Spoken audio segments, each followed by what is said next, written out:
I'm sure you've seen like the impact of phones on kids' mental health, on their physical health. Is that a trend that you've seen more and more, or is this a Yeah. recent development? Yeah, excellent question. Yes, it is more and more. We could talk about when it really ramped up. I mean, in my 20 years, I've been practicing around 20 years now. Coming out in a little over 20 years, actually, when the smartphones weren't really in play yet. So it's been an easy trend to identify, an unfortunate one too. And I think like some things, you have a pendulum and things swing too far in one direction. I think we'll see the migration back. I don't know how quickly. It's not just a one solution here. You may be aware schools are now tightening things up, locking the phones up. And that's a strong word, but, putting them away and having some guidelines and rules. Not everything's been established, but I think even the major public school in our area is trying to figure out how to do this. But then it's also got to fall back into the home and outside the school too. And that's where, it comes to the parents. But the impact of the smartphones, and they help save lives. There is some great good that come from smartphones. I don't want to take away from that. But at the same token, I think the impact on a developing child, adolescent, pre-adolescent, adolescent, and even adult at sometimes, I think it's very impactful and not always in a positive way. I think the communication, just being able to reach out with parents, the simple things, this may not necessarily save lives, but as far as communicating, being at the park, I remember 30, 40 years ago, waiting for a ride to pick up and, maybe the wires got crossed by the parents and no payphone. I'm sorry, I'm dating myself, but I'm sure it's not too hard here, but no payphone available, and just having to wait until someone was coming versus a cell phone just makes that easier.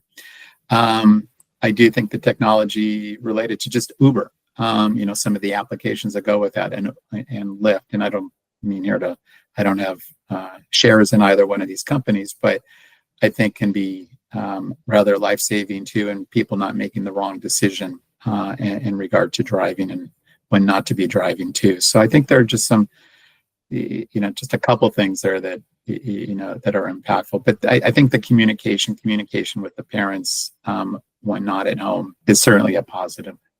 Yeah, Uber is not something I actually like that first came to mind, because it's like take for granted just you can call summon a car at like a moment's notice. But then that car can save people's lives instead of you being behind the wheel under the influence or something. Yeah. Now that's not smartphone technology, but it's the applications surrounding smartphones. So, I mean, there's some, I guess I won't go into all the apps, but, there are apps that have been created that have, been very helpful. And I think some address the mental health too, and meditation and things of that nature, where the pendulum has to swing back, not 180 degrees. Well, let me rephrase that, not 360 degrees, because that'd take us right to where we are right now, but about 180 degrees or about 175 is just the social media though. And its impact and role. It's concerning. The teenage, the pre-teenage, and if you're younger and you have, the ability to get a hold of some of the social media, I could not comprehend that as a child or even a young adolescent, all the influence that can come through social media. It's one thing to pick up a phone in the old days versus texting a friend now, get that, or a video call.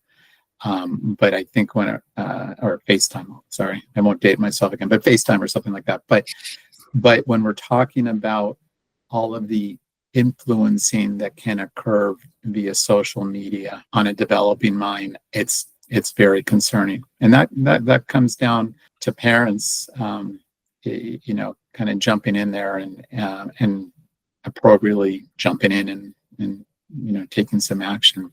But at some point, an adolescent becomes an adult, and those responsibilities will be upon, the older teenagers, and they just have to learn how to make right decisions. But I am thankful that social media wasn't an influence during my time.